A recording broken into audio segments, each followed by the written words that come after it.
बिल्किस बानो पर supreme court के फैसले के बाद भी क्या छूट सकते हैं बलात्कारी? क्या फैसला सुनाने में कोई गलती हो गई? आखिर क्या है नियम? इन पहलुओं पर दायर हो सकती है फिर से पुनर्विचार याचिका। इस पूरी खबर में लब्बो लबाब सिर्फ यही है कि गुजरात और महाराष्ट्र दोनों ही जगह पर भाजपा की सरकार है। तो क्या महाराष्ट्र सरकार इस बार बिल्किस बानो के अपराधियों को माफ करेगी?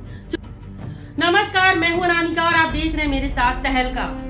सुप्रीम कोर्ट ने गुजरात सरकार के रिहाई के आदेश को रद्द करते हुए सभी दोषियों को फिर से जेल भेजने का आदेश सुनाया है। इस मामले में सुप्रीम कोर्ट ने अपना फैसला सुना दिया है। कोर्ट ने गुजरात सरकार के रिहाई के आदेश को रद्द करते हुए सभी दोषियों को फिर से जेल भेजने का आदेश सुनाया है।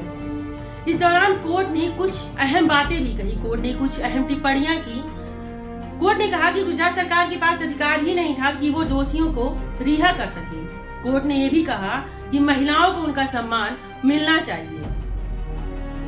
सभी दोषियों को अब 2 हफ्ते के अंदर जेल में खुद को सरेंडर करना होगा। हालांकि इस फैसले के बाद भी दोषियों के पास क्या कुछ विकल्प बचे हुए हैं, देख लेते हैं, नजर डालते हैं कि उनके क्या कुछ विकल्प बचे हुए हैं। पहला विकल्प तो यह है कि 11 दोषी सुप्रीम कोर्ट के इस फैसले पर पुनर्विचार याचिका दायर कर सकते हैं। दूसरा विकल्प यह कि जेल में कुछ समय गुजारने के बाद दोषी फिर से रिमिशन के लिए अप्लाई कर सकते हैं। ये 2 ऑप्शन उनके पास हैं। हालांकि इस बार रिमिशन के लिए उन्हें महाराष्ट्र सरकार से अपील करनी होगी।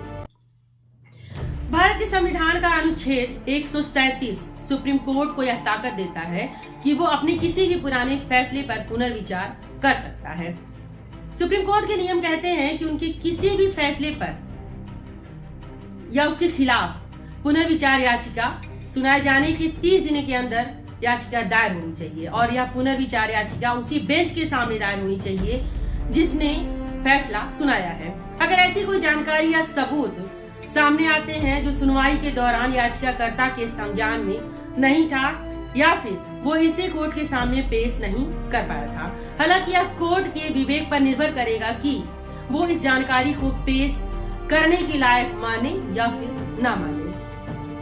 बात अब सुप्रीम कोर्ट के फैसले की कर लेते हैं। कोर्ट ने कहा कि गुजरात सरकार के पास दोषियों को रिहा करने का अधिकार नहीं था क्योंकि दोषियों को सजा महाराष्ट्र में सुनाई गई थी। ऐसे भी गुजरात सरकार का दोषियों को रिहा करने का आदेश रद्द किया जाता है। फैसला सुनाते हुए जस्टिस बीवी नागरत्ना ने महान दार्शनिक प्लेटो का भी नाम लिया। उन्होंने कहा कि न्याय का मतलब बदला लेना नहीं बल्कि सुधार है। हालांकि इसके साथ ही उन्होंने कहा कि इस मामले में पीड़िता और उसके घर वालों के अधिकारों की भी रक्षा होनी चाहिए।